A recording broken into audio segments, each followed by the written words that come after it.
आपको सबको नमस्कार। कैसे हैं आप सब लोग? मुझे भी कोरोना हो गया था और लगभग 7-8 दिन में होम आइसोलेशन में रहा। आप सबकी खूब दुआएं मिली, आपका खूब आशीर्वाद मिला, आपकी सबकी शुभकामनाएं आ रही थी, उसके लिए आप सबका बहुत बहुत शुक्रिया, तहे दिल से शुक्रिया। मुझे लगभग 2 दिन बुखार रहा, उसके बाद मैं ठीक था लगातार, लेकिन जो कोविड के प्रोटोकॉल हैं उसके हिसाब से मैं 7-8 दिन होम आइसोलेशन में रहा। अब मैं वापस आप सबकी सेवा में हाजिर हूँ। आप सब लोगों की शुभकामनाओं के लिए बहुत बहुत शुक्रिया। लेकिन दिल्ली में जो कोरोना की रफ़्तार बहुत ज़्यादा तेज़ी से बढ़ रही है, उसको लेके मैं हमेशा से चिंतित था। हालांकि मैं होम आइसोलेशन में था, लेकिन फ़ोन के ऊपर मैं लगातार अ, अपने सभी ऑफिसर्स से, चीफ सेक्रेटरी साहब से, हेल्थ मिनिस्टर से, सबसे लगातार संपर्क में था। जो जो इंतज़ाम किए जा रहे हैं और जिस तरह से कोरोना की स्पीड बढ़ रही है उसके ऊपर मैं नज़र रखे हुए था।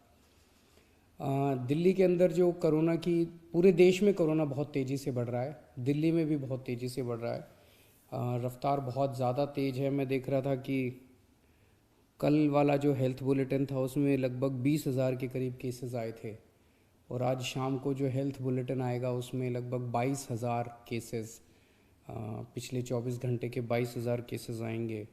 तो डेली बहुत तेज़ी से केसेस बढ़ रहे हैं, जिसको, जो एक चिंता का विषय तो है, लेकिन जैसे मैंने पहले भी बोला था, घबराने की बात नहीं है। जब मैं बोल रहा हूँ घबराने की बात नहीं है, तो मैं सारा डेटा एनालाइज करके बोल रहा हूँ। पिछली जो वेव आई थी अप्रैल मई में, उसमें 7 मई को इतने ही डेली केसेस आते थे, 20,000 के करीब। जैसे अभी 20,000 केसेस आए कल, 20,000 cases per day daily cases आए। 7 मई को भी 20,000 केसेस आए थे पिछली वेव में, लेकिन 7 मई को 341 मौतें हुई थी। 341 मौतें। लेकिन कल जब 20,000 केसेस आए हैं तो 7 मौत हुई हैं। एक भी नहीं होनी चाहिए, लेकिन कंपैरिजन में केवल 7 मौत हुई हैं। 7 मई को जब 20,000 केसेस आए थे तो लगभग 20,000 बेड्स दिल्ली में भरे हुए थे, लेकिन कल जब 20,000 केसेस आए हैं तो लगभग 1,500 बेड केवल दिल्ली में भरे हुए हैं। तो उस तरह से इस वेव के दौरान डेथ भी काफ़ी कम हो रही हैं और लोगों को अस्पताल जाने की भी काफ़ी कम ज़रूरत पड़ रही है। ये डेटा मैंने आपको इसलिए नहीं बताया कि इसलिए अब हम मास्क पहनना बंद कर देंगे और गैर जिम्मेदार हो जाएंगे। ये डेटा मैंने आपको इसलिए बताया कि पैनिक करने की कोई ज़रूरत नहीं है, घबराने की कोई ज़रूरत नहीं है, डरने की कोई ज़रूरत नहीं है, लेकिन जिम्मेदारी के साथ काम लेने की ज़रूरत है। जो मैं बार बार बोल रहा हूँ कि मास्क पहनना सबसे ज़रूरी है। मास्क पहनना सबसे ज़रूरी है। कई लोग मेरे से प्रश्न पूछ रहे हैं, लॉकडाउन लगेगा? हम लॉकडाउन नहीं लगाना चाहते। लॉकडाउन नहीं लगेगा अगर आप मास्क पहनोगे तो। मास्क पहन के घर से बाहर निकलो, मास्क पहन के चारों तरफ घूमो। अगर ज़रूरत ना पड़े तो घर से बाहर ना ही निकलो, अभी थोड़े दिन, कोई ज़रूरी नहीं है, लेकिन मास्क पहनना बहुत ज़रूरी है। सोशल डिस्टेंसिंग बहुत ज़रूरी है। हम लॉकडाउन नहीं लगाना चाहते, फ़िलहाल लॉकडाउन लगाने की कोई हमारी मंशा नहीं है। और हम चाहते हैं कि जल्दी से जल्दी ये वेव ख़त्म हो, और कोशिश हमारी है कि कम से कम रिस्ट्रिक्शंस हम लोग लगाएं, ताकि लोगों के रोज़ी रोटी चलती रहे, लोगों के रोज़गार चलते रहें। एलजी साहब और मैं दोनों मिलके पूरी सिचुएशन को लगातार हम लोग नज़र रखे हुए हैं।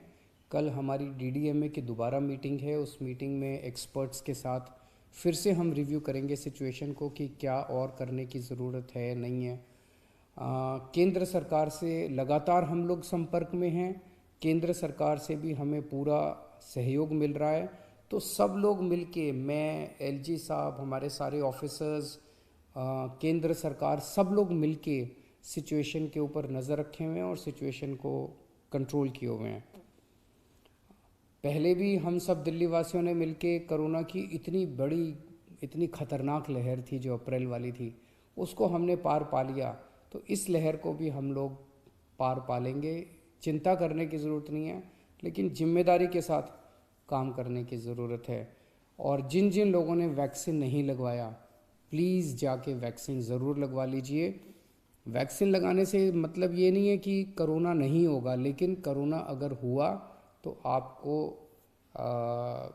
कम माइल्ड करोना होगा, आपकी जान को खतरा नहीं होगा, आपको अस्पताल हो सकता है जाने की ज़रूरत ना पड़े।